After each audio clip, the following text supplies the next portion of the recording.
Pada zaman dahulu kala, karena sumpah Batra Indra, seorang raja keindraan beserta permaisurinya dibuang dari indraan sehingga sengsara hidupnya.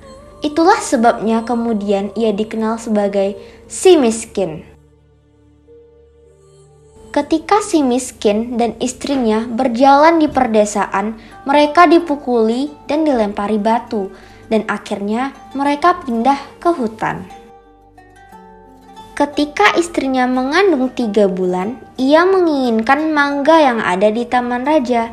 Si miskin menyatakan keberatannya untuk menuruti keinginan istrinya itu. Apakah engkau ingin membunuhku? Engkau tahu masa lalu kita kan? Tetapi istrinya malah menangis. Si miskin pun pergi ke pasar dan menemui seorang pedagang.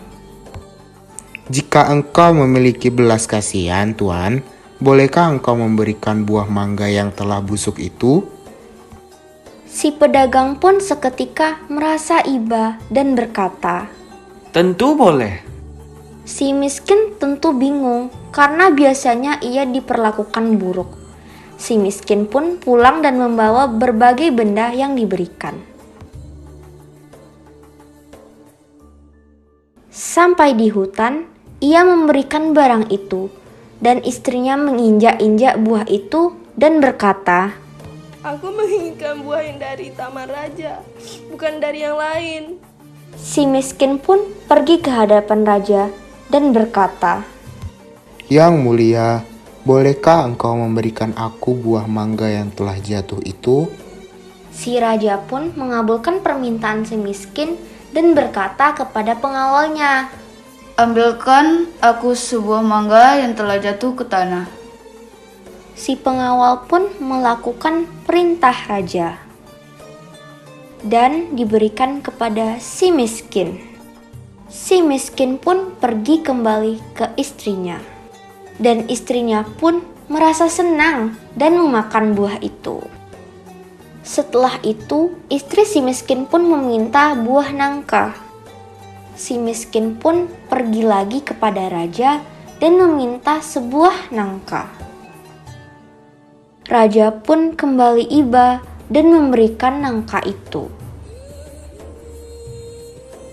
Dengan gembira, si miskin memberikannya kepada istrinya. Setelah genap bulan kandungannya, lahirlah anak pertamanya, seorang laki-laki bernama Marakarma, yang berarti anak di dalam kesengsaraan. Suatu hari, ketika si miskin menggali tanah untuk keperluan membuat terata sebagai tempat tinggal, didapatnya sebuah tajak yang penuh emas. Istrinya berkata, Emas ini tidak akan habis sampai anak dan cucu kita, suamiku.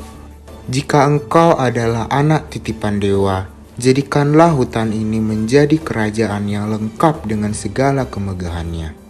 dan terkabullah permintaan si miskin. Si miskin pun berubah nama menjadi Maharaja Indra Angkasa, dan istrinya bernama Tuan Putri Ratna Dewi, serta negeri itu dinamakan menjadi negeri Puspa Sari.